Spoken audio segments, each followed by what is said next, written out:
ওয়ালাইকুম রহমতুল্লাহ। যারা এখনো দাঁড়িয়ে আছেন, কখন বসবেন একটু ঠিক করে লিখে পাঠান। এখনো যারা আপনারা দাঁড়িয়ে আছেন, 9টা পার হয়ে গেল, বসবেনটা কখন?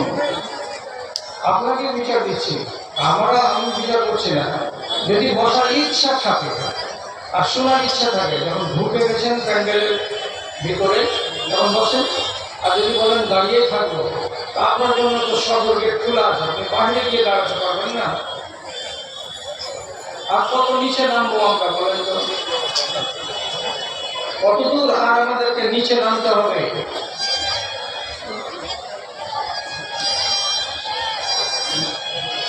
বসে যান, বসে যান। যারা ডানে বামে দাঁড়িয়ে আছেন বসে যান। ইন্নাল হামদালিল্লাহ নাহমাদুহু ওয়া নাস্তাঈনুহু ওয়া নাস্তাগফিরুহু ওয়া নাউযু বিল্লাহি মিন শুরুরি আনফুসিনা ওয়া মিন সাইয়্যাতি আ'মালিনা। من يهده الله فلا مضل له ومن يضلل فلا هادي له واشهد ان لا اله الا الله وحده لا شريك له واشهد ان محمدا عبده ورسوله. اما بعد، أعوذ بالله من الشيطان الرجيم. بسم الله الرحمن الرحيم. قل الحق من ربكم فمن شاء فليؤمن ومن شاء فليكفر. إنا أعتدنا للظالمين نارا أحاط به سرادقها. وقال الله تبارك وتعالى: ونفس وما سواها فألهمها فجورها وتقواها.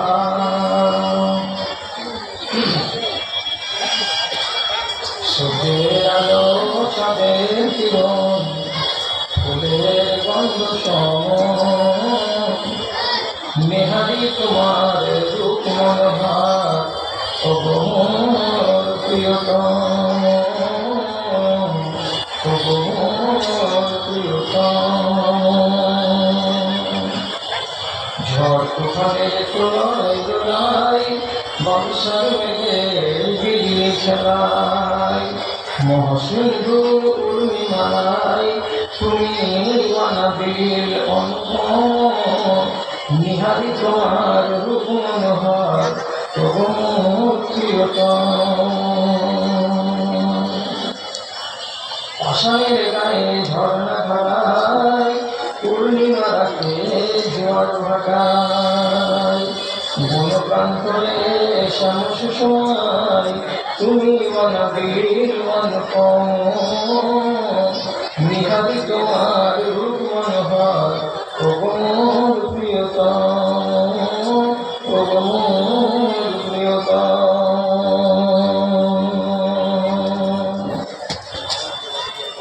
শ্রদ্ধেয় সভাপতি সাহেব, সমবেত এই এলাকার বিভিন্ন পাড়া থেকে, গ্রাম থেকে, মহল্লা থেকে দিনের দরদকে সাথে নিয়ে, প্রতিষ্ঠানের ভালোবাসাকে বুকে নিয়ে আগত দিন দরদি জ্ঞান বিকশিত সকল শ্রেণীর আমার প্রাণের ভাই এবং বন্ধুগণ তথা মজলিসের এক পাশে বসে থাকা স্নেহের মাতা ও ভগ্নীগণ, রব্বুল আলামিনের শুকরগুজারি করছি এবং আপনারা তার শুকরগুজারি করুন।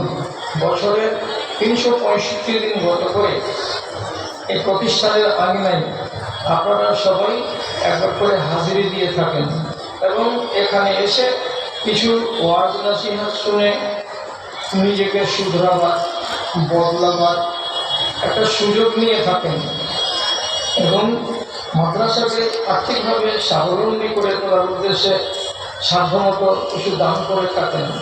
এগুলো সবই আপনার জন্য কল্যাণকর।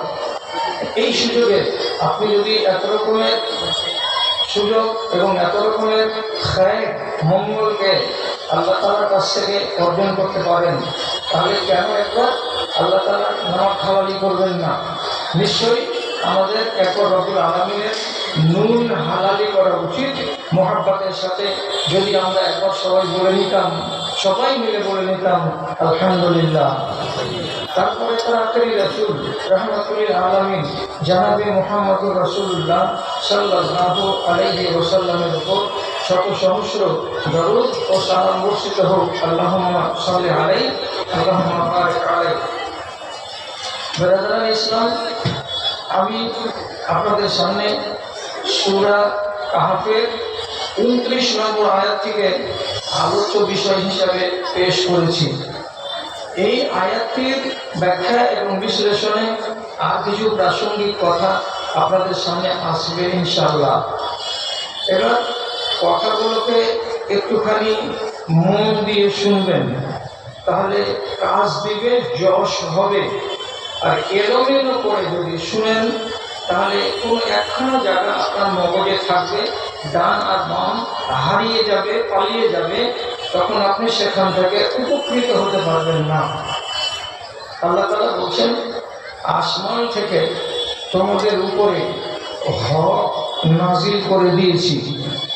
তার মানে কিতাবুল্লাহ, আল্লাহর কিতাবকে নাজিল করে দেওয়া হয়েছে। এর ভেতরে ন্যায় কোনটা, অন্যায় কোনটা, হালাল কোনটা, হারাম কোনটা, জায়েজ কোনটা, নাজায়েজ কোনটা, করবে কোনটা, ছাড়বে কোনটা, সব বলে দেওয়া হয়েছে।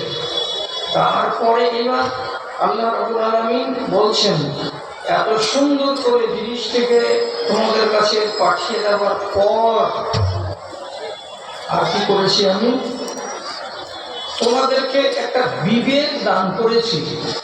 প্রত্যেকটা মানুষকে আমি জ্ঞান দিয়েছি, জ্ঞান দিয়ে সমৃদ্ধ করেছি, করে তাকে দুনিয়াতে আমি বাঁচিয়ে রেখেছি।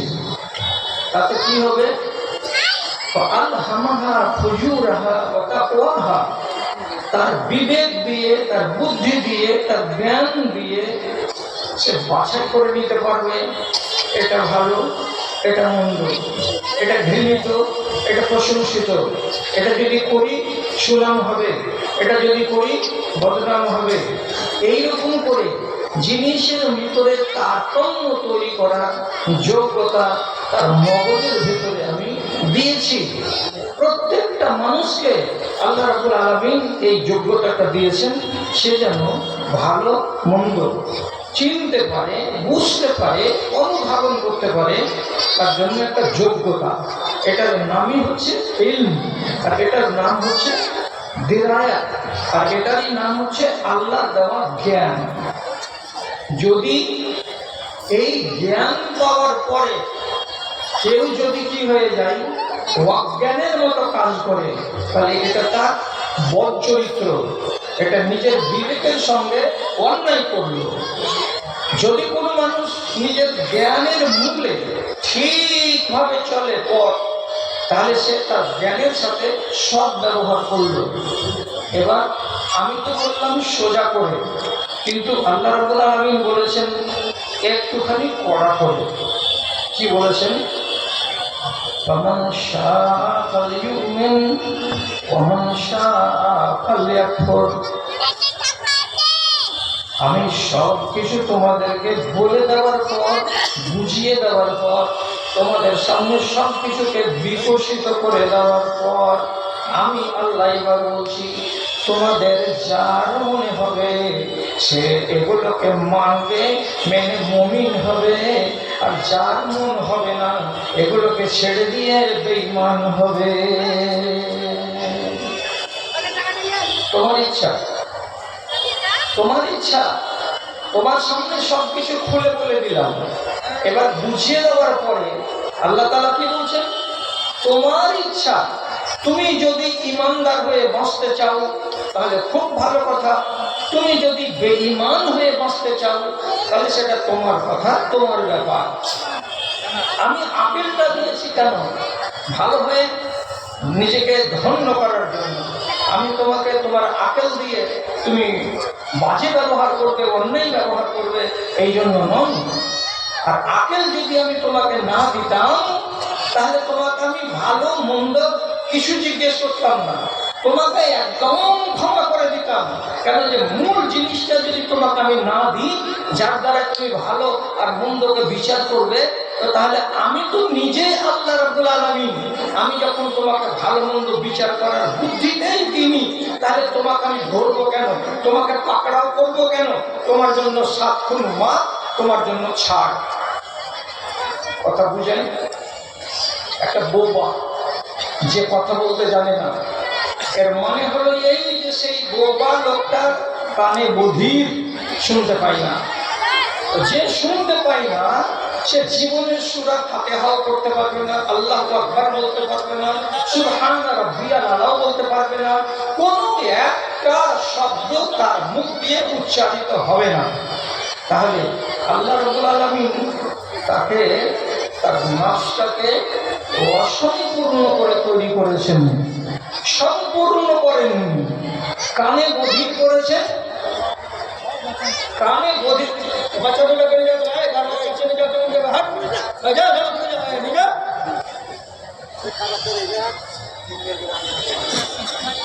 কানে যদি বহিরা হয় তাহলে আল্লাহ নিজে বলছেন যে আমি তোমাকে, তোমার আত্মাটাকে সলিড হওয়ার ব্যাপারে আমি কিছু খামতি রেখে দিয়েছি। তাহলে আমি যখন তোমার আত্মাটাকে সম্পূর্ণ করিনি, তোমার বিবেকটাকে আমি অসম্পূর্ণ রেখেছি, তাহলে আর তোমাকে আমি ধরবো কেন?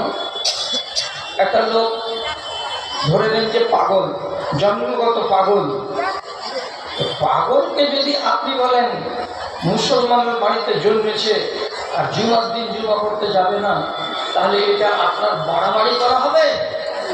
পাগলকে রব্বুল আলামিন ওর নাফসটাকে সম্পূর্ণ করে, পরিপূর্ণ করে দুনিয়াতে পাঠাননি।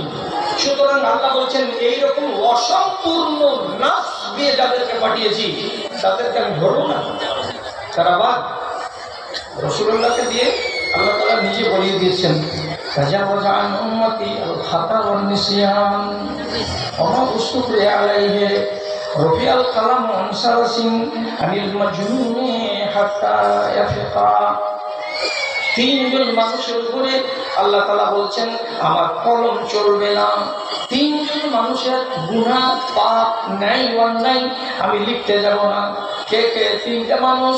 রাসূলুল্লাহ বলছেন একটা পাগল মানুষ, তার দ্বারাই যত বড় পাপ হোক না কেন, যত বড় অন্যায় হোক না কেন, রব্বুল আলামিন নাই বলছেন তার কিছুই পাপ লেখা যাবে না।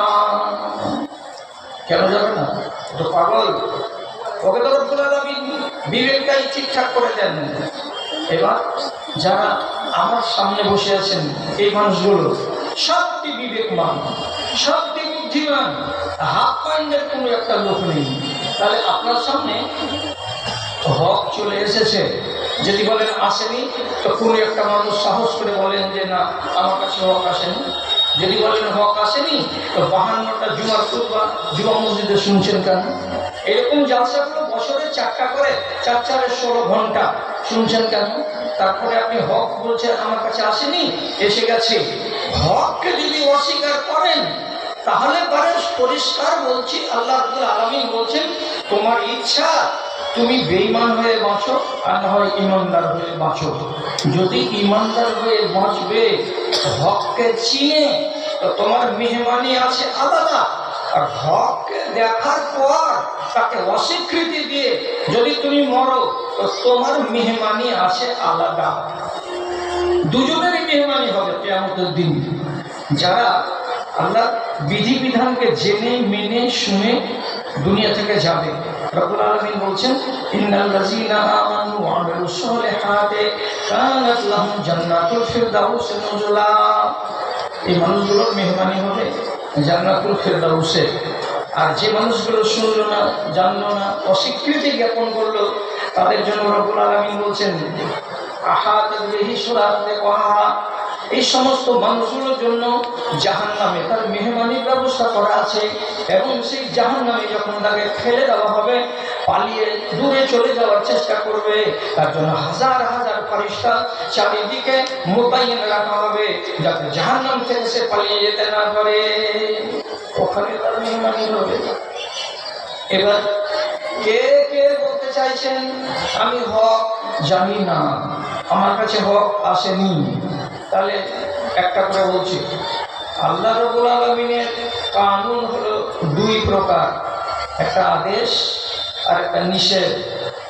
দুটোকে মানলে আপনি আল্লাহকে মানলেন, আর দুটোকে ধরা ছাড়ার মধ্যে যদি উলট পালট করেন তাহলে আল্লাহকে ছাড়লেন। এখন আপনাকে একটা বলছি উদাহরণস্বরূপ, সুদ খেয়েও না, শুনেননি? মদ খেয়েও না, জানেন না? ব্যভিচারে যাবে না, জানেন না? জাদু করবে না, এটা তো জানা কথা।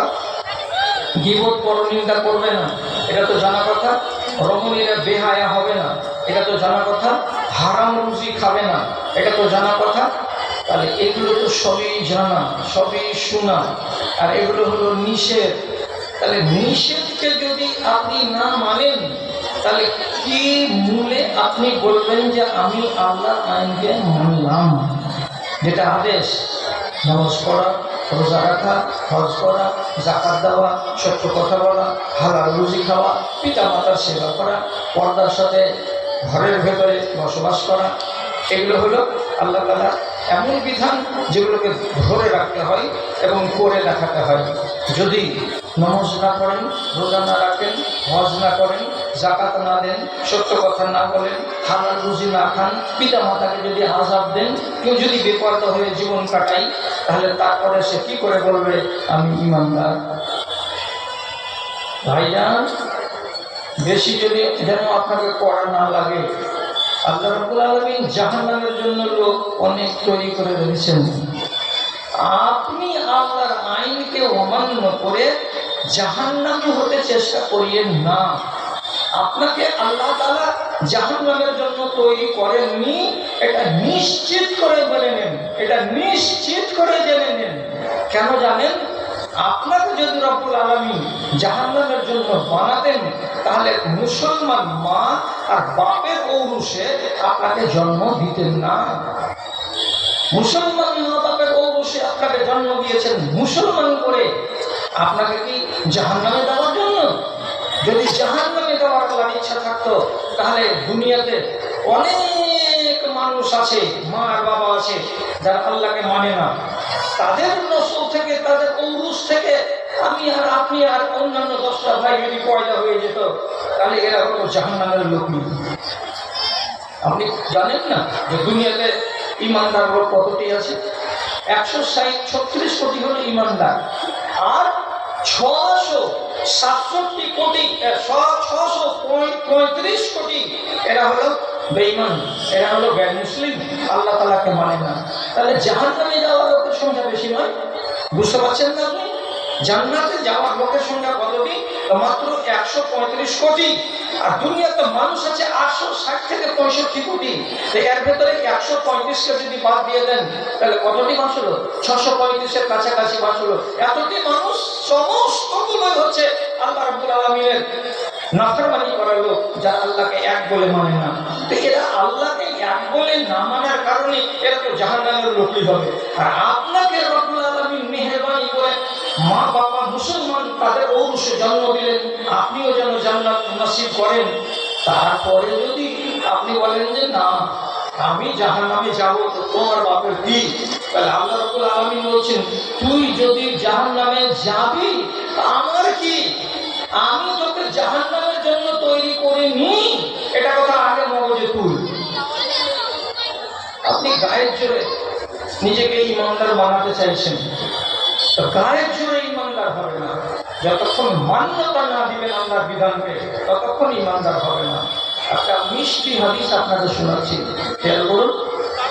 মক্কা বিজয় হলো বিশাল বড় ঐতিহাসিক জয়। এরপর থেকে মুশরিকরা জেনে নিল যে আর মাথা চাড়া দিয়ে আমরা এই আরবের মাটিতে থাকতে পারবো না। তাহলে এক মক্কা বিজয়ের পরে আরেকটা যুদ্ধ হলো, তার নাম হলো হাওয়াজিন। হাওয়াজিনের যুদ্ধের পরে আরেকটা যুদ্ধ হলো, তার নাম হলো হুনাইন। এটা তো মুসলমানেরা জিতলেন। হুনাইনের পরে আরেকটা যুদ্ধ হলো, তার নাম হলো আওতাস। এটাতেও মুসলমানেরা জয়ী হলেন। আর এই যুদ্ধগুলো হলো মক্কা 100, 100, 150 কিলোমিটারের মধ্যে। তখন এই যে যুদ্ধগুলো হয়ে যাচ্ছে আর মুসলমান জয়ী হয়ে যাচ্ছে, তখন তায়েফের মানুষের ভিতরটা এমনি করতে লাগলো যে আর রেহাই নাই, এবার আমাদের পালা। তখন তায়েফ থেকে 6 জন লোক প্রতিনিধি সেজে মদিনায় এলো রাসূলুল্লাহর সাথে সভা সমঝোতা করার জন্য। হয় যুদ্ধ করব, আর না হয় শর্ত দিয়ে মীমাংসা করে নিয়ে আমরা আরামে থাকবো। এই দলে আসলো একজন লোক, তার নাম আব্দে ইয়ালিল সাকাফি। এটা ওই লোকটাই, যেই লোকটা নবুয়তের 7ম বছরে মক্কার জীবনে রাসূলুল্লাহ যখন তায়েফে গেছিলেন মানুষকে ডাক দিতে, হিদায়াতে, সেদিন প্রথম পাথর নিক্ষেপ করেছিল রাসূলুল্লাহর গায়ে। এর নাম হল আব্দে ইয়ালিল সাকাফি। আজ কতদিন পরে? আজকে কতদিন পরে? এদিকে 8 বছর আর এদিকে হলো 7 বছর, 6 বছর, 14 বছর পরে আজকে ভিজা বিড়ালের মতো 6 জন লোক এসে মদিনাতে রাসূলুল্লাহর সাথে কথা বলার জন্য। রাসূলুল্লাহ মেহমানদেরকে খেতে দিলেন, ইজ্জত করলেন। এরা সবটি দেয় মুসলিম, একটাও ইমানদার নয়। এশা নামাজের পর নবীজি মসজিদের নববীতে এসে এই 6 জন লোকের মধ্যে সম্বোধন করে বললেন, তোমাদের মধ্যে নেতা কে আছে সেই কথা বলো। তো যে নেতা, তার ভেতর খালি এমনি করে কুলো আল্লাহ করছে। কেন? আমি তো আব্দে ইয়ালিল, আর আমি তো প্রথম পাথরটা মেরেছিলাম রাসূলুল্লাহর গায়ে। তিনি কি আমাকে বলে ভুলে গেছেন? আজকে যদি চেহারাটা এমনি করে খুলি আর উনি যদি চিনে নেন, তাহলে রাত 8টাতেই মনে হয় আমাকে ঠোকাই করার অর্ডার দিয়ে দিবেন নবীজি। তাহলে তো আমার সাইজ 5.5 ফিট থেকে 6.5 ফিট হয়ে যাবে। মুখ থেকে কাপড় নামাই না। রাসূলুল্লাহ বলছেন, তোমরা দ্বিধা করছো কেন কথা বলতে? একটু কথা বলো ঠিকঠাক করে। তো একজন বলছে, আল্লাহ পাকের রাসূল, আমাদের যিনি প্রতিনিধি, তিনি এমন একজন মানুষ, তিনার নাম কিন্তু থানার খাতাতে লেখা আছে আসামি বলে। আপনি হয়তো মনে রেখেছেন, নিশ্চয়ই ভুলে যাননি। এই লোকটা সেই লোকটাই আজকে আমাদের নেতা, যেই লোকটা আপনাকে নবুয়তের 7ম বছরে তায়েফের মাটিতে পাথর মেরে 5 কিলোমিটার তেড়ে নিয়ে গেছিল। ওই লোকটার নাম হলো আব্দে ইয়ালিল, এবং সেই আমাদের প্রতিনিধি দলের নেতা। রাসূলুল্লাহ বলছেন, কোনো মানুষ যদি আমার কাছে প্রতিনিধি হয়ে আসে, তাহলে আমি কোনো প্রতিনিধির সাথে বিশ্বাসঘাতকতা করি না। তুমি তোমার কাজ করেছো তোমার গ্রামে, আমি আমার কাজ করব আমার গ্রামে। তুমি দ্বিধাহীন চিত্তে আমার সাথে কথা বলো। মুখটা পরিষ্কার করে কাপড়টাকে সরিয়ে দিয়ে রাসূলুল্লাহকে বলছে, আল্লাহর রাসূল, আমরা আপনার ক্ষমতা সম্বন্ধে টের পেয়ে গেছি। আপনি মক্কা বিজয় করলেন, আপনি হাওয়াজিনকে জিতলেন, আপনি খাইবারকে হুনাইনকে জিতলেন, এবং আপনি আওতাসকে জয়ী করলেন। এবার আপনি আমাদের তায়েফকেও জয়ী করে নেবেন। তো তার আগে আমাদের বক্তব্য হলো এই যে আমরা ঈমান আনব, আপনার দলে নাম লিখিয়ে নেব, নিয়ে মুসলমান হয়ে বাঁচব। তাহলে আপনি আমাদের উপরে আক্রমণ করবেন না। রাসূলুল্লাহ মুচকি মেরে হেসে বললেন, খুবই সুন্দর সিদ্ধান্ত, খুবই ভালো কথা। তাহলে তো তোমরা মুসলমান হয়ে যাবে। মুসলমানের তো লড়াই হবে না। জি, এটাই আমরা ভেবেছি। তো ঠিক আছে, তাহলে তোমরা কলেমা পড়ো, মুসলমান হবে তো কলেমা করে ঘোষণা দাও। তখন আব্দে আলী বলছে, আমাদের কয়েকটা কথা আছে। কি কথা আছে? বলছে, আমরা বললাম সুদের ব্যবসায়ী ইমান আনবো, কিন্তু সুদটা আমাদের জন্য চালু রাখতে হবে, আমরা সুদটাকে বন্ধ করব না। একটা হলো। আর কি আছে তোমাদের কথা? আবার বলছে, আমাদের দেশে অনেকগুলো মাটির খোদা আছে যাকে আমরা মানি, সবগুলো খোদাকে আমরা ভেঙে চুরমার করে দেব, কিন্তু যেটা আমাদের প্রিয় খোদা তার নাম হলো লাত। লাত খোদার আস্তানাকে ভাঙবো না, ওর যেটা মন্দির সেটা বহাল তারা রাখা যাবে। আমরা লাতটাকে বাদ দিয়ে বাকি যতগুলো খোদা আছে, মানাত, হবল, আশা, নাইলা, দোয়ার, ইয়াকুস, ইয়াহুদ, ওয়াদ এবং সুয়া, যতগুলো মাবুদ আছে সবকে ভেঙে গুড়িয়ে দেব, কিন্তু আমরা লাতকে ভাঙবো না। 2 নম্বর শর্ত। 3 নম্বর শর্তটা কি? বলছেন, নামাজ আমরা পড়বো, কিন্তু আমাদেরকে 3 ওয়াক্তের নামাজের অনুমতি দেন, আর 2 ওয়াক্তের নামাজ আমাদেরকে বাদ দিয়ে দেন। এশার নামাজ এবং ফজরের নামাজ আমরা পড়তে পারবো না, বাকি জোহর, আসর, মাগরিব এই 3টা ওয়াক্তের নামাজ আমরা পড়ে নিতে পারবো। ঠিক। আর কোন কথা আছে? বলছে আল্লাহ রাসূল, আমাদের কাজই হলো এটাই যে যখন আমরা ব্যবসা করে বাড়ি আসি, বাণিজ্য করে বাড়ি আসি, যখন মাঠঘাট থেকে আমরা বাড়ি আসি ক্লান্ত হয়ে যাই, তখন আমরা একটু মদ খাই, আর মদ খাওয়ার পরে মহিলা গায়িকাদেরকে সামনে এনে তারাকে নাচ করাই, আমরা বালিশে হেলান দিয়ে দিয়ে শুয়ে শুয়ে আমরা শুনি, তাতে আমাদের খাস্তানা কেটে যায়, আমাদের ক্লান্তিগুলো কেটে যায়। তো কাজে আমাদেরকে একটুখানি মদ খাওয়ার এবং নাচিয়া মেয়েদেরকে সামনে নাচ করাবার অনুমতিটা কিন্তু দিতে হবে। এই 4টা কথা মেনে নেন, আমরা মুসলমান হয়ে গেলাম। রাসূলুল্লাহ বলছেন, ইমানদার হতে গেলে প্রথমে কি বলতে হয় এটা তোমরা জানো? হ্যাঁ জানি। কি বলতে হয়? বলছে লা ইলাহা ইল্লাল্লাহ। এটা হলো ইমানদার হওয়ার 1 নম্বর বাক্য। রাসূলুল্লাহ হাত দিয়ে দেখালেন। কি বলছেন? হাত দিয়ে হবে, লা ইলাহা, কোনো মাবুদ নেই, কোনো মাবুদ নেই, ইল্লাল্লাহ, ইল্লাল্লাহ, কোনো মাবুদ নেই, একমাত্র আল্লাহ। তাহলে তুমি যদি এই কথাটা করতে যাও, আর তুমি এক্ষুনি বললে সব খোদাকে ভেঙে চুরমার করে দেব, কিন্তু লাত নামের খোদাটাকে ভাঙবো না, তাহলে বলো তো লা ইলাহা ইল্লাল্লাহর ভেতরে তোমার দুগলামি থাকলো না থাকলো না?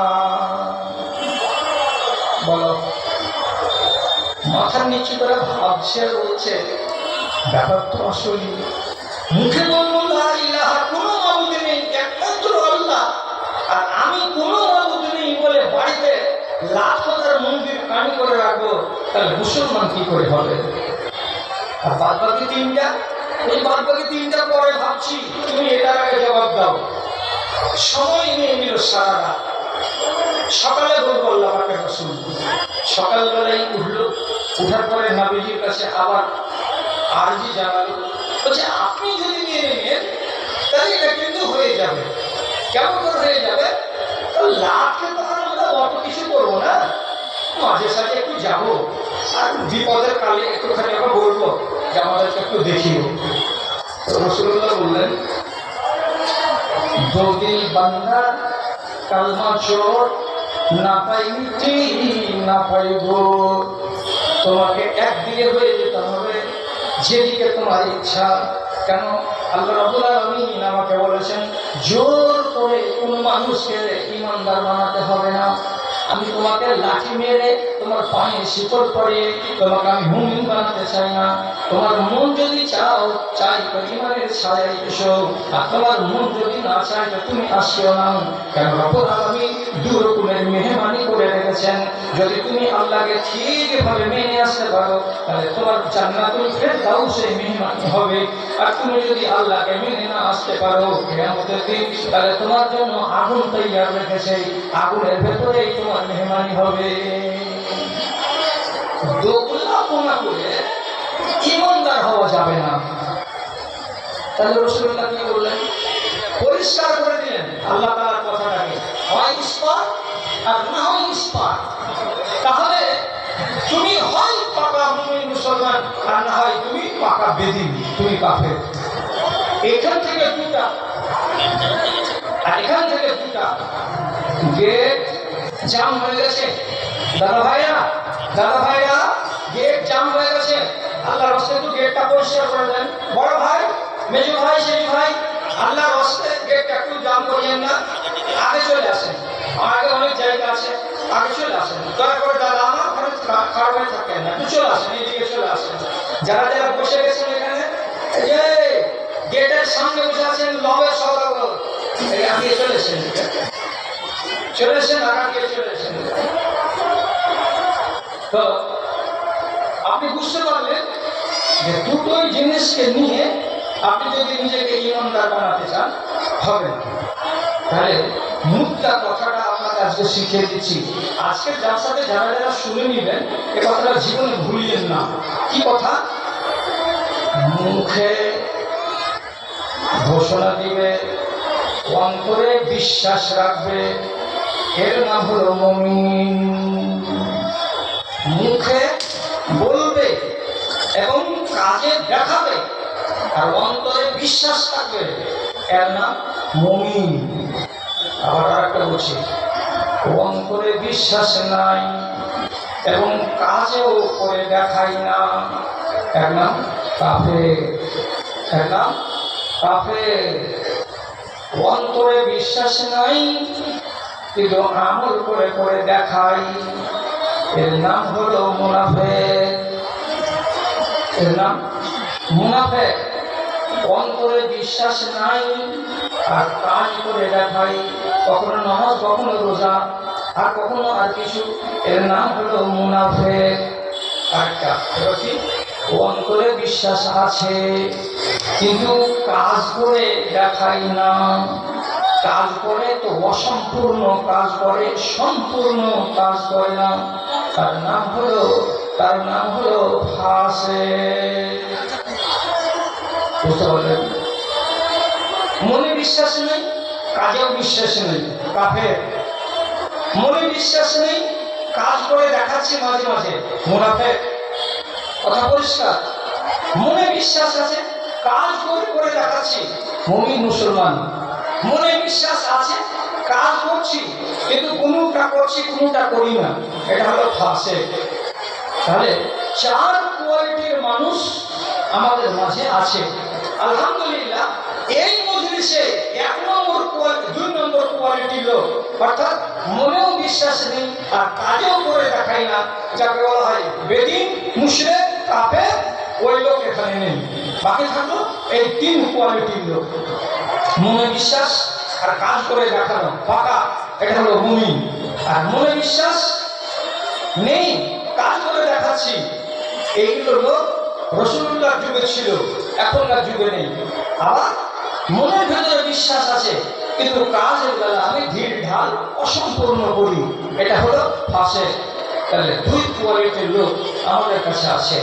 আপনি চুরিও করবেন, নামাজও পড়বেন, আপনাকে মুমিন বলা যাবে না। একটা লোক নামাজ, রোজা, হজ, যাকাত সবই করবে কিন্তু ওষুধ দিবে না, এটা মুমিন বলা যাবে না। একটা লোক নামাজ, রোজা, হজ, যাকাত সবই করে কিন্তু তাল করে গেলে ও হারাম জিনিসে মুখ লাগাতে পারে, একটু ভিড় দেবে না, বরং হারাম জিনিস সেবনও করে, তাহলে পরে এই লোকটাকে মুমিন বলা যায় না। এই লোকটার নাম হলো ফাসিক। ফাসিকের আর মুমিনের তফাৎটা কি এইবার জেনে রাখলেন।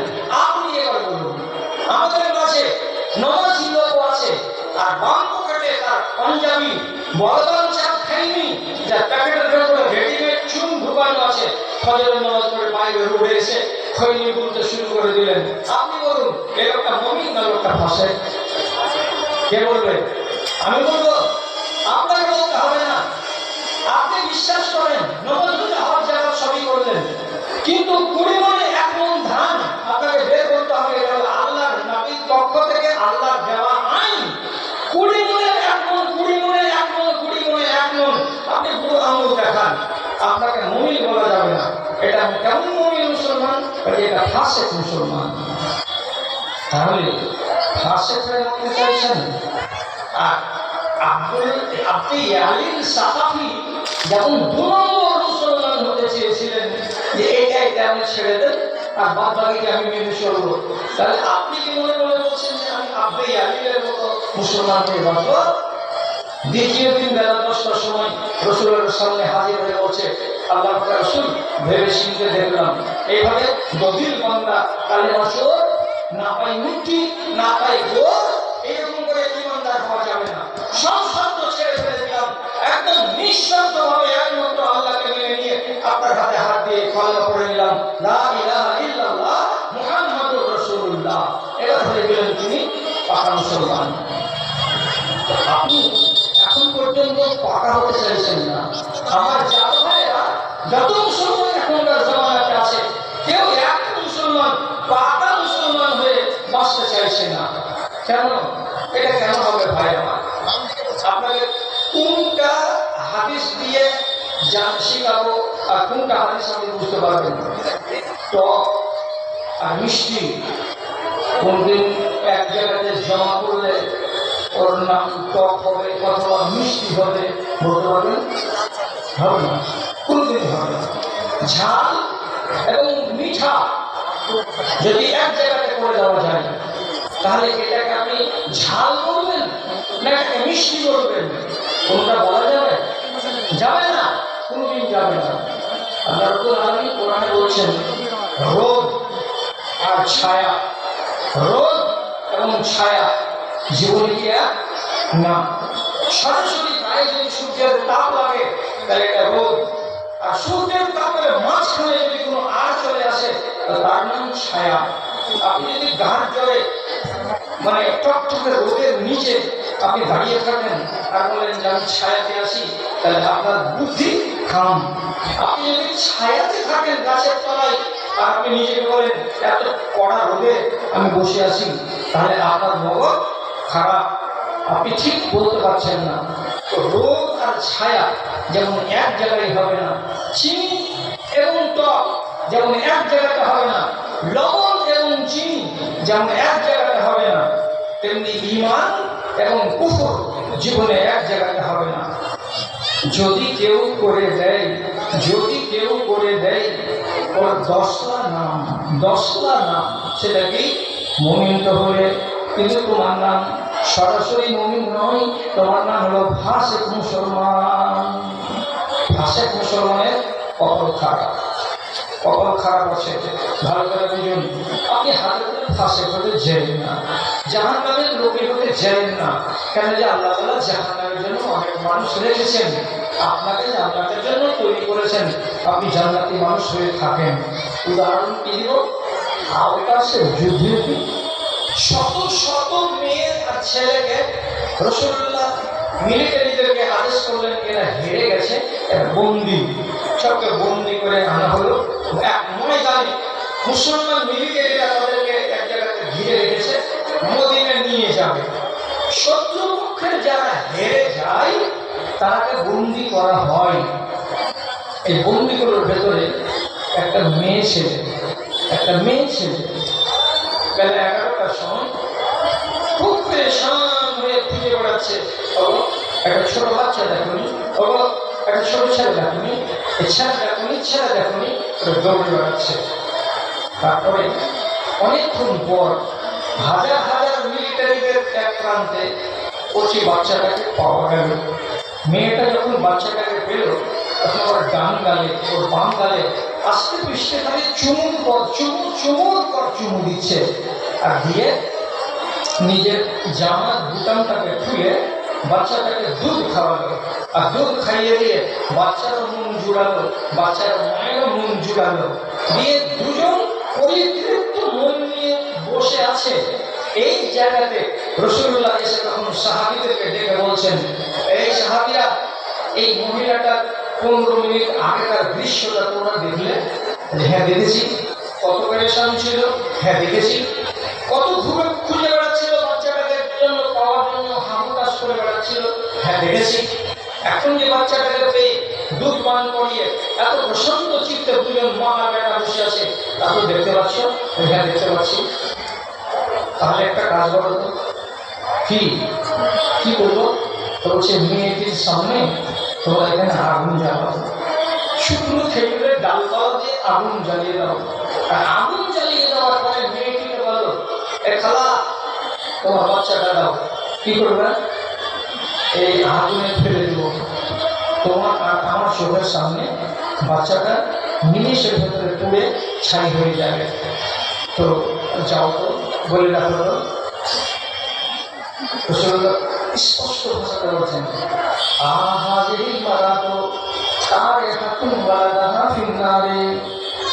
এই মেয়ে ছেলেটিকে জাহান্নামের আগুনে তার বাচ্চাটাকে যদি দেওয়া যায় তাহলে সে খুশি মনে তার বাচ্চাকে জাহান্নামের আগুনে ফেলবে। সাহাবায়েরা বলছেন, জীবনে কোনোদিন কোনো মা তার বাচ্চাকে জ্বলন্ত আগুনে ফেলতে পারবে না, কোনোদিন পারবে না। তখন নবীজি বলছেন এই মাটা কতখানি দয়া পেয়েছে, বা এত দয়া বাচ্চাটার উপরে যে সে নিজের বাচ্চাটাকে চোখের সামনে আগুনে ফেলতে পারবে না, তার কলেজা ছিঁড়ে যাবে।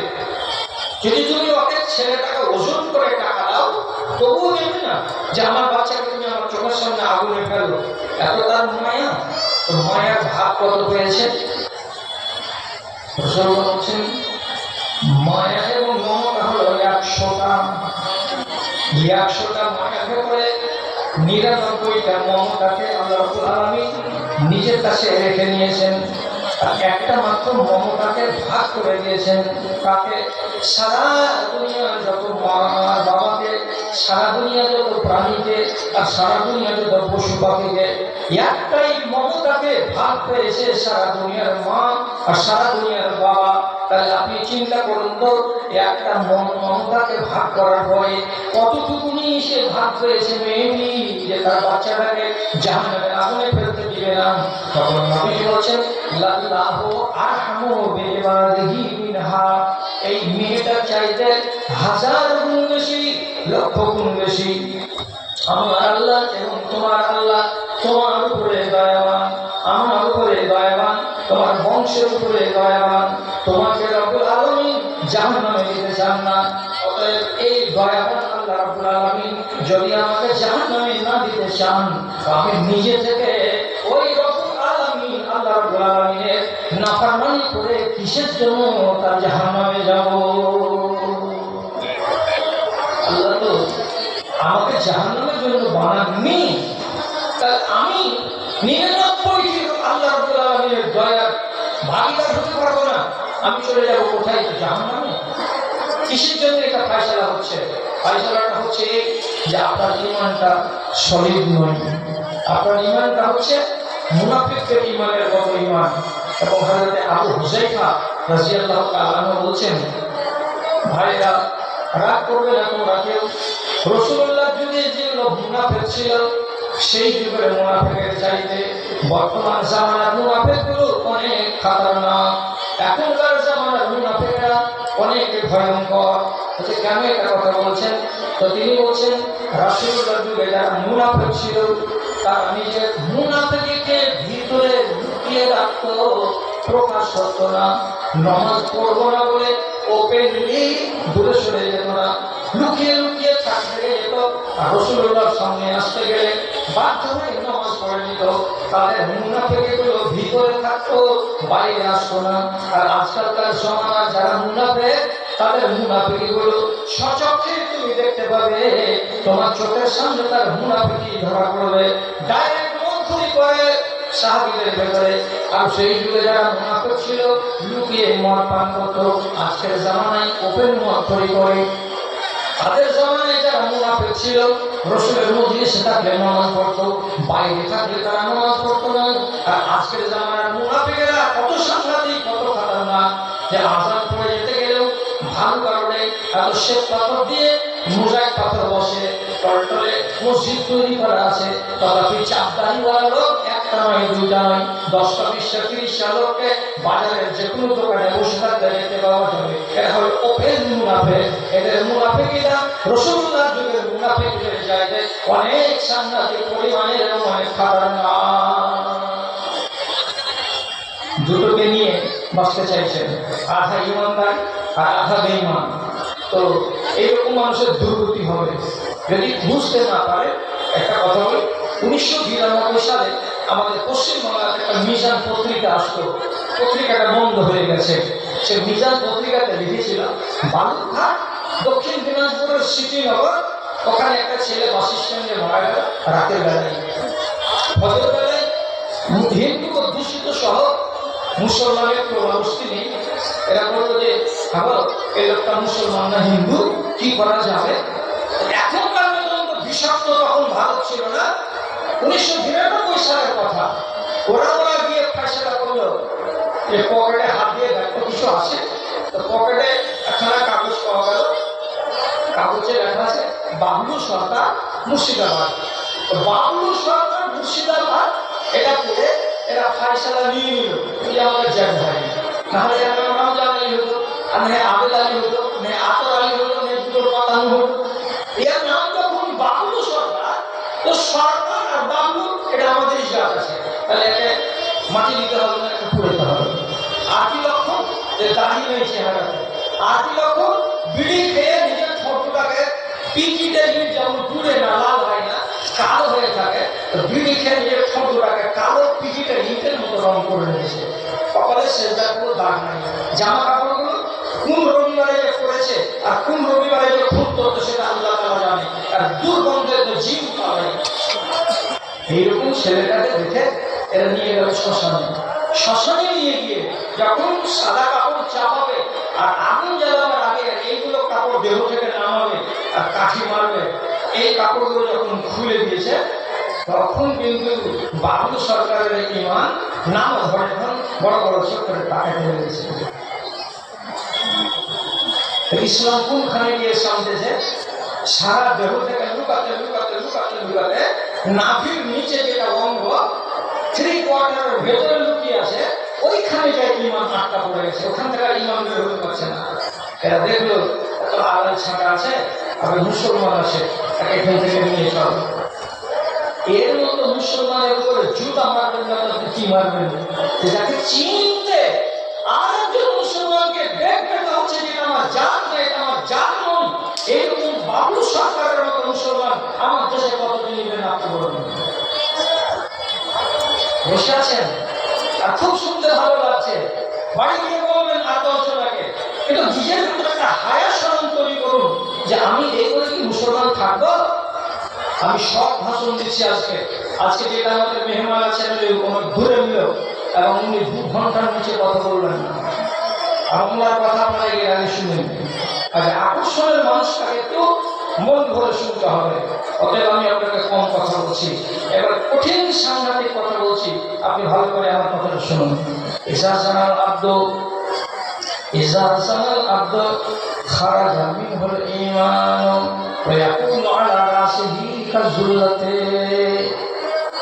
একটা মানুষ যখন ব্যভিচারে যায়, কোন অচেনা রমণীর সঙ্গে অবৈধ সম্পর্ক করে, আমের বাগানে যাই, কলেজের পার্কে গোপন জায়গাতে যাই, কোনো ঝুপড়িতে চলে যাই, আর যাওয়ার পরে সে অন্যায় কাজ করে, তো রব্বুল আলামিন বলছেন 2 জনের ঈমান তাদের অন্তর থেকে, বুক থেকে, সিনা থেকে বেরিয়ে যায় এবং মাথার উপরে মেঘ যত দূরে থাকে কত দূরে গিয়ে ঈমান দাঁড়ায়।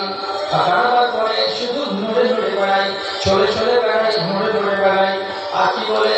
ওরে আল্লাহর বান্দা, যতক্ষণ পর্যন্ত তুই এই কাজ থেকে ফিরে না আসবি এবং যতক্ষণ পর্যন্ত তুই এই কাজ থেকে তওবা না করবি, ততক্ষণ পর্যন্ত তোর বুকের ভেতরে আমি যাব না। এখন থেকে আওয়াজ হচ্ছে, কি বলে? এই বুকটা বলছে থেকে মুসলমানটাকে ডেকে বলছে তোর ভেতরে এখন কুফুর ঢুকে গেছে, কুফুর। তো এক জায়গাতে 2 জনের বাস হবে না রে বাবা। টক আর ঝাল এক জায়গাতে জমা হয় না, রোদ আর ছায়া এক জায়গাতে জমা হয় না, ঈমান এবং কুফর এক জায়গাতে জমা হয় না। এখান থেকে আওয়াজ করছে, মেঘের কাছ থেকে দিয়ে বলছে তুই থাক, তুই থাক, আমি বেরিয়ে গেলাম। আর তুই যদি বলিস আমি বেরিয়ে যাচ্ছি, তো তুই বেরিয়ে যা, আমি আবার এখানে আসবো। আসার জন্য শর্তটা কি দিল? যতক্ষণ পর্যন্ত এই পাপ থেকে সে তওবা করবে না, আর পাপ থেকে তওবা করে আল্লাহ রাব্বুল আলামিনের কাছে ক্ষমা আদায় করে নেবে না, ততক্ষণ পর্যন্ত তার ঈমান অন্তরে ফিরে আসবে না। এবার আপনি বলেন, আমাদের দেশের মাটিতে ব্যভিচার কত বেড়েছে? ব্যভিচার করার পরে আপনি কি দেখাতে পারবেন একটা কোনো যুবতী মেয়ে ছেলেকে, আর একটা কোনো যুবক ছেলের রিপোর্ট আপনার কাছে আছে যে সোমবারের দিন রাতের বেলায় অবিচার অন্যায় করেছে, আর মঙ্গলবারের দিন আল্লাহ তাআলার কাছে কেঁদে কেঁদে মাপ চাইছে, পরবর্তীকার বুঝতে পারিনি, সুযোগ পেয়েছিলাম হাত ছাড়া করিনি, যৌবনের কারণে অন্যায় কাজ করে নিয়েছি, আল্লাহ তুমি আমাকে মাপ দাও। চোখের পানি কেউ ঝরিয়েছে? আল্লাহ তাআলার কাছে কি ক্ষমা চেয়েছে? ক্ষমা চাইনি। ব্যভিচার করে সেই ব্যভিচারের উপরে এখনো দণ্ডায়মান আছে, তাহলে আপনি বলুন এই মানুষটার ঈমান কি তার কাছে আছে? হাদিস বলে বলেন এই লোকটার কাছে কি তার ঈমান আছে? তার ঈমান এখনো পর্যন্ত নাই। কেন? ঈমান যে বলে দিয়েছে আগে, হয় তুমি থাকবে আর না হয় আমি থাকবো। তুমি তো ডেকে নিয়েছো কাকে? আমাকে দিল থেকে বের করে দিয়ে কুফরকে আর বেঈমানিকে ডেকে তোমার অন্তরের ভেতরে জায়গা দিয়েছো, তো তোমার কাছে বেঈমানিটাই থাক। তাহলে এই হালাতে যদি মরণ হয়ে যায়, এবার কি হবে বলুন তো আপনি? বিনা তওবাতে, বিনা ইস্তেগফারে আল্লাহ তাআলার কাছ থেকে ক্ষমা নিল না, আর না নিয়ে সে মরে গেল, তাহলে আপনি বলুন এই মানুষটার হিসাব কিয়ামতের দিন কি হবে? আপনি পাল্টা প্রশ্ন করবেন আমাকে, বলে সাহেব ব্যভিচার করলো তো কি, ও তো জুমার দিন নামাজ পড়ে, ও তো জালসা শুনে, ও তো টাকা পয়সা খরচ করে, ও তো ওর বাপ মাকে খেতেও দেয়, তাহলে এটা কেমন মুসলমান হলো? যেই মুসলমানটার কথা আপনাদের 10 মিনিট আগে বলেছিলাম, তার নাম হলো আব্দি আলী সাকাফি, যে একই সঙ্গে কুফরকে আর একই সঙ্গে ঈমানকে নিয়ে চলতে চাইছিল। রাসূলুল্লাহ এটা মানেননি। এভাবে ঈমানদার হওয়া যায় না। ঈমানদার হতে গেলে নিজের গাকে পরিষ্কার করো, আর এই ঈমান থাকার বাসনটা ঝকঝকে টকটকে একটা হবে, এখানে কোনো দাগ, কোনো ধাপ্পা থাকবে না। কোনগুলো ধাপ্পা আর কোনগুলো দাগ? যত হারাম কাজ আছে সমস্ত হারাম কাজ হলো আপনার আমার অন্তরের জন্য ধাপ্পা। এইগুলো জিনিস অন্তরের কাছে যেন জায়গা না পায়, যেন ঠাঁই না পায়। আপনি বলবেন যে ওয়াজ তো করা হয়ে যাচ্ছে মাওলানা সাহেব, ওয়াজ করা হতে গেলে আমি কি করবো রে বাপ আমার? আপনি জানতে চাইলেন যারা এরকম ভাবে দুনিয়াতে নামাজ আছে আর এরকম ভাবে মুসলমান আছে, তাদের ব্যাপারে ফায়সালাটা কি আপনি আমাদেরকে শোনান। তাদের ব্যাপারে ফায়সালা হলো এই, থামতে পারলে থামেন, আর না থামতে পারলে আমাকে দোষারোপ করবেন না। আপনি যদি জানতে পারেন যে ডাহা মদখোর, মদ খেতে খেতে খেতে খেতে তওবা না করে মরে গেল, তার নাম যদি বালাপাতার জুমা মসজিদের মাঠ থেকে এলান হয়, দক্ষিণ মাথার আমাদের বেটা কুবে মারা গেছে, আর কাল 10টার সময় জানাজা হবে, আপনি তাড়াতাড়ি করে বললেন না ইন্না লিল্লাহি ওয়া ইন্না ইলাইহি রাজিউন। কেন? একটা পাকা পরদিন যদি মারা যায়, তো তার উপরে আপনাকে আনন্দিত হতে হবে, খুশি হতে হবে, আর খুশি হয়ে গিয়ে আপনাকে বলতে হবে আলহামদুলিল্লাহ। আপনি বলবেন শুনতে খারাপ লাগলো, শুনতে খারাপ লাগলো, খারাপ লাগতে গেল ইসলাম সোজা, আর যদি বাঁকা করে অত্যন্ত বাঁকা। কেন বললাম কথাটা? কেন বললাম? এক সাহাবী মসজিদের ভেতরে গুলি খেলছে, গুলি, আর একটা সাহাবী এসে বলছে, ওই তুমি জানো না রাসূলুল্লাহ গুলি খেলতে নিষেধ করেছেন? ফাইনাহু লা ইয়ানকাউল আদু, এই গুলির দ্বারা দুশমনকে কাবু করা যাবে না, ওয়ালা ইউস্তাদু শাইতান, আর গুলি দিয়ে কোন শিকারকে কাবু করা যাবে না, ধরা যাবে না। তো তুমি এই ফালতু কাজটা করছো, মানুষের চোখ কানা হবে অথবা কাউকে হাড় ভাঙবে, তো তুমি এই কাজ কেন করছো? খবরদার তুমি আজ থেকে গুলি খেলবে না বলে দিলে। তখন লোকটা বলছে যে ঠিক আছে তাহলে, ঠিক আছে তাহলে বলে এই সাহাবী চলে গেল এখান থেকে। ঘন্টাখানিক পরে আবার তার প্রয়োজনে মসজিদে এসেছেন। মসজিদে এসে যদি দেখছেন ওই লোকটা আবার গুলি ছুটতে আসে, গুলি মারতে আসে। তখন সামনাসামনি ওকে ডেকে বলছে, তোমাকে আমি 1 ঘন্টা আগে বলেছিলাম রাসূলুল্লাহ নিষেধ করেছেন কিসে থেকে, আনিল খাসফে, এরকম করে আঙুল দিয়ে গুলি খেলা খেলতে। আমি তোমাকে বললাম, বলার পরে তুমি তখন নীরব থাকলে, আর নীরব থাকার পরে আমি চলে গেছি, তখন আবার তুমি গুলি খেলতে শুরু করেছো। এর মানে হবে এই যে তুমি রাসূলুল্লাহ নিষেধকে তুমি মানো না, তুমি রাসূলুল্লাহ নির্দেশকে পাত্তা দাও না, নিষেধকে। তাহলে তোমার মতো মানুষের জন্য আমার মতো একজন সাহাবীর ফয়সালা কি, তো শোনো আমার ফয়সালাটা কি, তোমার মতো লোকের জন্য তোমাকে বলে দিচ্ছি। এবার তিনি বলছেন কি, সালাম উকাল্লিমুকা বাদাল ইয়াউমি হাযা, এরপর থেকে তোমার সাথে আমার যখনই দেখা হবে আমি কথা বলবো না। তুমি কেমন আছো, তুমি কোথায় গেছিলে, আমি জিজ্ঞেস করতে যাব না। অথচ রাসূলুল্লাহ বলেছেন, মুমিনের সঙ্গে যদি দেখা হয় তো হাসি মুখে কথা বলো, তো সাধ্য হবে তোমার। আমি তোমাকে কথা দিচ্ছি, এরপর থেকে তোমার সাথে আমি একটাও শব্দ করবো না, কথা বলবো না, তোমাকে আমি বয়কট করে চললাম। তারপরে বলছেন, ওয়ালা আউযুকা ইল মারসা, তুমি যদি অসুখ করে যাও, তাহলে একটা মুমিন মুসলমান যদি অসুখ হয়, ওকে দেখতে যেতে গেলে প্রচুর সওয়াব পাওয়া যায়। আর আমি যদি কানে শুনতে পাই যে ওই অমুক ছেলেটা অসুখ হয়ে পড়ে আছে বাড়িতে, আমি জানতে পারলেও তোমাকে দেখতে যাব না। তোমার অসুখ সারার জন্য তোমার সেখানে বসে আমি লা বাসা তাহুরুন ইনশাআল্লাহ বলে দোয়া করতে হয়, আমি তোমার জন্য দেখতেও যাব না, দোয়া করতে যাব না। 2 নম্বর কথা বলার পরে 3 নম্বর বলেছেন, ওয়ালা আশহাদু লাকাল জানাজাতা, আমার মরার আগে তুমি যদি মরে যাও ভাই আমার, তাহলে আমি কথা দিচ্ছি তোমার মরার খবর মাইকে শুনতে পাবো। বেলা 4টার সময় তোমার জানাজা হবে, আমি বহাল তো কেটে বাড়িতে বসে থাকবো, কিন্তু তোমার জানাজায় হাজির হব না। কটা কথা বললেন? 3টা। তুমি রাসূলুল্লাহর কথা মানবে না, তো তোমার মতো এই ডুপ্লিকেট মুসলমান সম্পর্কে আমার মতো একজন মুসলমানের সিদ্ধান্ত কি, কথাও বলবো না, অসুখ হলে দেখতে যাব না, আর মরে যেতে গেলে তোমার জানাজায় যাব না। আপনি এই হাদিসটাকে যদি সত্য বলে মানেন, আর আমার মতো অহংকার যদি বলেন যে এই মানুষটা কোনোদিন মিথ্যা কথা বলে না, ঠকবাজি করে ওয়াজ করে না, যা বলে সত্য বলে, তো যদি আমার উপরে আস্থা থাকে আপনার, তাহলে আমার এই করে দেওয়া হাদিসটার উপরে আপনি আমল করুন।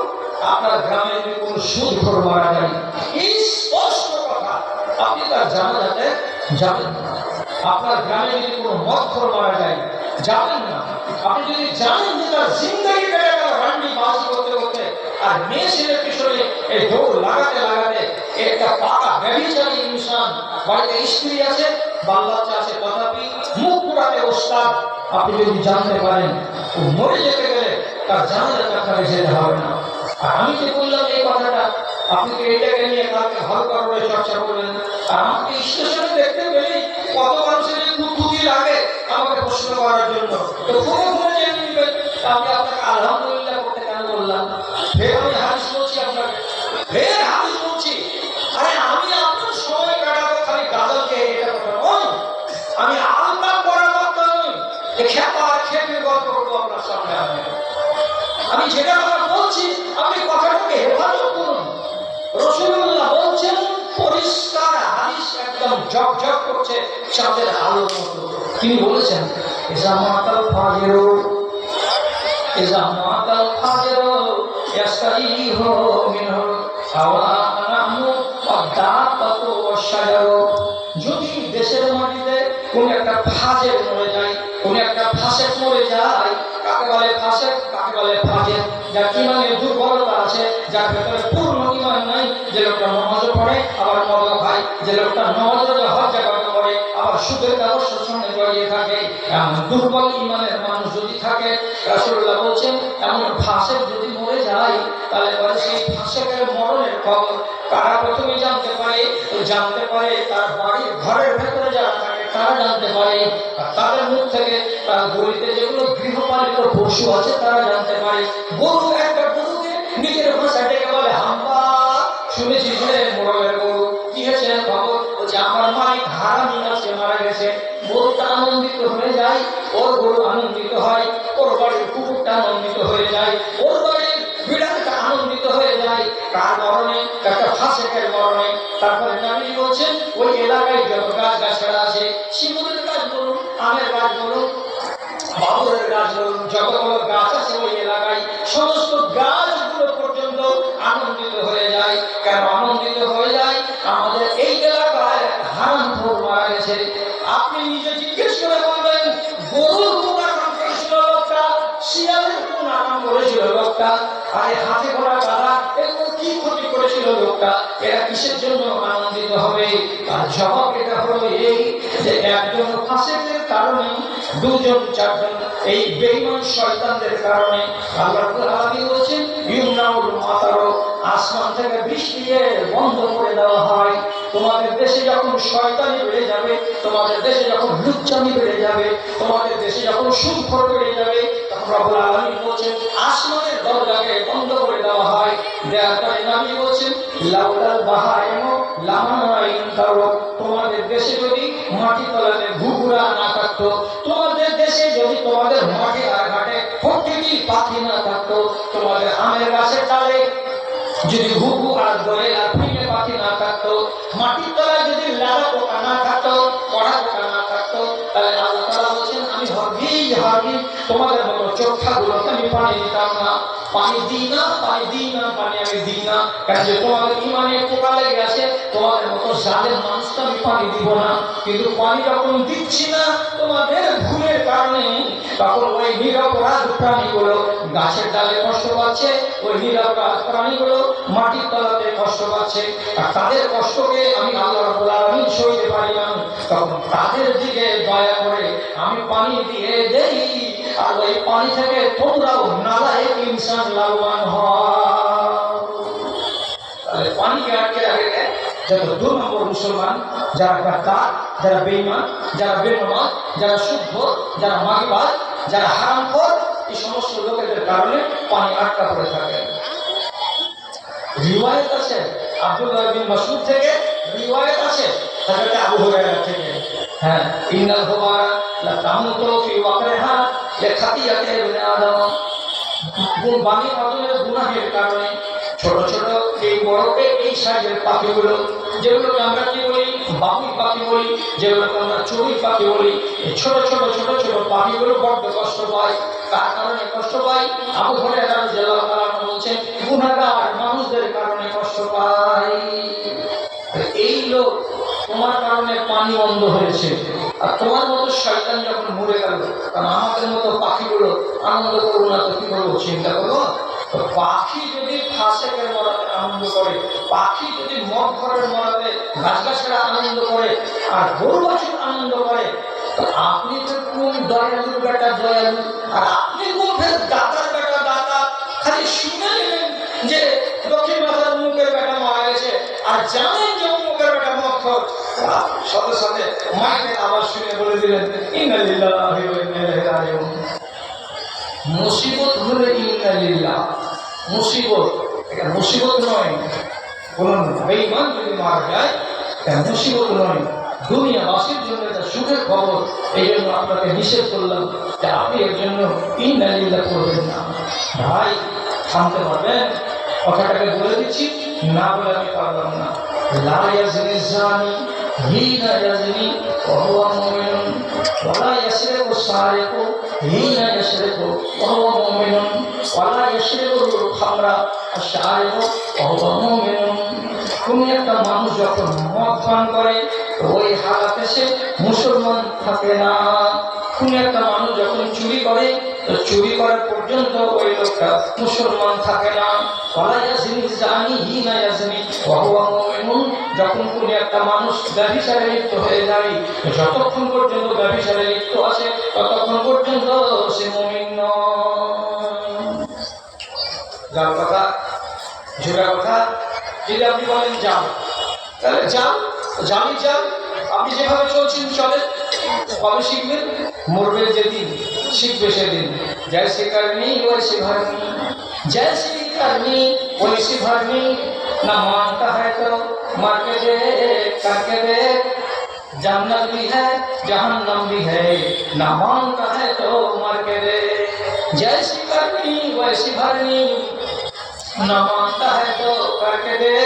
जन्नत भी है जहन्नम भी है, ना मानता है तो मार के दे, ना मानता है तो मार के दे। জান্নাত আছে জাহান্নামও আছে, যদি না মানবা মরে রাখো। যেমন কর্ম করবা তেমনি তার ফল মিলবে, যদি বিশ্বাস না করো তো করে রাখো। একটা লোককে বলছে, এই শোন এখানে কি কথা, এটাকে ভালো করে কথা বলছি, কথাটাকে ভালো করে বুঝবি। আমি কিন্তু আগুন লাগা কথা বলবো না, মায়ের যদি পড়ে ওটা 1400 পড়বে। তো একটা মহিলা চলে যাচ্ছে রোড ধরে হাঁটতে হাঁটতে, এই লোকটাকে একটা পেয়ালা ধরিয়ে দিয়েছে, দিয়ে বলছে ওই মায়ের লোকটার কাছে যা, আর যাওয়ার পরে বল একটা দুধ দাও তো। রোড দিয়ে চলে যাওয়া মহিলাকে যদি বলে একটা দুধ দাও তো, তো এই মহিলার সুরা মাত্রই দরকারে তারা আমাকে একটা ভিড় চল মজা পেয়ে গেছে তোকে, তুই আমার কাছে এসে দুধ চাইছিস। আমার বয়স হলো 14 বছর, আর আমার বিয়ে নেই শাদী নেই, আর আমার তো মানুষের কাছে দুধ চাইছিস, এক চড় খেয়ে দিল। এবার এখানে এসে বলছে তাহলে তুই আমাকে মায়ের খাওয়া করলে ওখানে পাঠাবি কেন? তো এই তখন ওকে বলছে, ঝাড়ে মাথা মোটা, তোকে যে বললাম যে মেয়েটার কাছে যাকে একটা দুধ চেয়ে নিয়ে আয়, তো তুই কথাটা খুলে কেন বললি না? তো বুঝে নিল যে আমারই দুধ চাইছে। তো ও কখনো ওর নিজের দুধ দেয়? তোকে খুলে বলতে হতো তোমার বাড়িতে তোমার জানা মতো যদি দুধ থাকে আমাকে এক কাপ দুধ দাও, তাহলে তোকে তোমায় করতো না। তো বলছি এতখানি ভিতরকার কথা তো তুমি আমাকে বলনি। মাথা মোটা হতে গেলে কথা বেশি বেশি বেশি বেশি করে খুলে খুলে খুলে খুলে বলতে হয়, আর যদি মাথাগুলো মোটা না হয় তাহলে এত খুলে খুলে বলতে হয় না। আপনারাকে যদি বছরে 52টা জুমার খুতবা শোনানো হয়, কে মাথা মোটা আছে? কে মাথা মোটা? যে ওকে 3 ঘন্টা করে ওয়াজ শোনাতে হবে, সুদের ওয়াজ আর মদের ওয়াজ আর ব্যভিচারের ওয়াজ, জাদুর ওয়াজ, জীবনের ওয়াজ, করণীয়তার ওয়াজ, কে আছে? কেউ তো নেই। তাহলে সবাই যখন সচেতন, আর সবাই যখন আমরা জ্ঞানী আর গুণী, সবাই যখন আমরা মুসলমান, তাহলে ইমানে পোকা লেগে থাকবে কেন? কেন থাকবে? ইমানটা সলিড করুন। কি হিসেব তোরা দিবি সেই দিন, কি হিসাব করা দিবি সেই দিন, ভেবে পার মাথা নিচু, তোর ও মুচির ব্যবহারে আমি তফাৎ দেখে নাকি সুরে, তফাৎ দেখে নাকি সুর। তোর 2 হাতে খুন হয় দিন, একটু ভাবিস না হাই। তোর 2 হাতে খুন হয় দিন, একটু ভাবিস না হাই। তাগুতের রাজ কায়েম হয়েছে সারাটি দুনিয়ায়, হাই রে হাই। মুমিনের রাজ ইমান নিয়ে বেঁচে থাকাটাই হয়েছে দায়। মদে মাতামাতি চুরি ছিনতাই জেনা করা যেন বড় কথা নয়। শত শতটা কখন মরেছে, পাপ বলে কিছু নেই ধরাই, পাপ বলে কিছু নেই ধরাই। দেরি নেই বেশি কখন শুনিবে, বোনকে লুটেছে নিজের ভাই। তাগুতের রাজ কায়েম হয়েছে সারাটি দুনিয়ায়, হাই রে হাই। মুমিনের রাজ ইমান নিয়ে বেঁচে থাকাটাই হয়েছে দায়। সময় হলো, সময়ের আগে একটা বিসমিল্লাহ করতে চাইছি, কারণ আমরা প্রধান বক্তার ওয়াজ শুনলো, আমি তো বলা ব্যাসের বাবু বিনা ছালাতে আসতে পারি, ছালা হাতে আসতে পারি। তো একটা মানুষ কেমন আসে যিনি বলবেন যে 1000 টাকা, 1000 টাকা তোমার হাতে দিব বলি সাহেব, কেউ আসে উঠে যায় না, এমনি আমার পরেই পরবর্তী বক্তা শুনে এটা আলহামদুলিল্লাহ মাশাআল্লাহ স্বামীর নামে মারা গেছে। আর একটা কোরআন নবী আলহামদুলিল্লাহ, আল্লাহুম্মা সাল্লি আলাইহি আল্লাহুম্মা বারিক আলাইহি আল্লাহুম্মা ইযহিল ইলমা ওয়া ইলমি। কেডা 150 আচ্ছা চলুন সাথী নামে আর ওনার নামে 1000 টাকা আলহামদুলিল্লাহ মাশাআল্লাহ। আর 500 টাকা মাশাআল্লাহ আলহামদুলিল্লাহ। আর একটা বোন 100 টাকা। আর মাশাআল্লাহ আলহামদুলিল্লাহ জাযাকাল্লাহ। ভাতিজা 5000। কোথায় গিয়েছে এটা? টাকা জমা হয়ে গেছে। আলহামদুলিল্লাহ মাশাআল্লাহ। বাবার নামে 500 টাকা বাবার নামে। মারা এসে দিন চলে যায়। আরে মা বেঁচে থাকতে গেলেও মা যেন সুস্থভাবে বাঁচে, তার জন্য তো মাকে ভুলতে হবে না, মার সম্মান লাগবে। তোমার দেশে দিন চলে যায়, আধার নেমে আসে রাতে। গ্যাস নেই? আচ্ছা আলহামদুলিল্লাহ। মনে করে দিয়ে দেবে। শুনবে থাকলে শুনবে করে। আজকাল চোর কি বলে চুরি করে পালিয়ে হয়, সিসি ক্যামেরাতে চোখ ধরে নিচ্ছে। এখন ভাই বলছে ক্যাশ তো নেই, ফোন পেতে দিয়ে দাও। ফকির ফোন পেয়ে আলহামদুলিল্লাহ মাশাআল্লাহ। লাদাসি বাড়ি? লাদাসি মাশাআল্লাহ আলহামদুলিল্লাহ জাযাকাল্লাহ। আমার ভাই জানি এখানে গিয়েছেন 5000 টাকা না, এটা মঞ্জুর করে বা সুবহান মেরে করে দে, রাত করে তাকে কবুল করবে। আমার বড় ভাই জানি এখানে আসিয়া 500 টাকা দান কবুল করে বা সুবহান নিলাম নাম। তার কেউ যদি থেকে থাকে করে দেয়, তারা এই তুমি নিজের রহমতে আমিন আমিন। মেরামত কয়া কিসের বিষয় চলে ভাই? আলহামদুলিল্লাহ 200 টাকা। তুমি তাকে সকাল থেকে সত্য কথা দেখা আমিন। একটা অঙ্ক বুঝেন, অঙ্কটা হলে সারা বছরের মধ্যে একবার বালাপথের কুরবানি মাদ্রাসার জালসাতে এসে বেটা ছেলে হয়ে আপনি যদি 200 টাকা দেন, তাহলে পরে আমাদের এই মাদ্রাসার নামে একদম বিনা কোনো ঝামেলাতে 2 লাখ টাকা ক্যাশ হবে আপনাদের কাছ থেকে। তো খালি হাতে জীবন আসছেন না, এই সমস্ত মাদ্রাসাগুলো মা বাবা আপনারা বছরে একবার আসবেন, তো একটু টাকাগুলোকে হাতে করে আসবেন, একটু দরদ দেখাবেন। 100 টাকা 200 টাকা 500 টাকা সারা বছর ধরে নিয়ে করবেন যে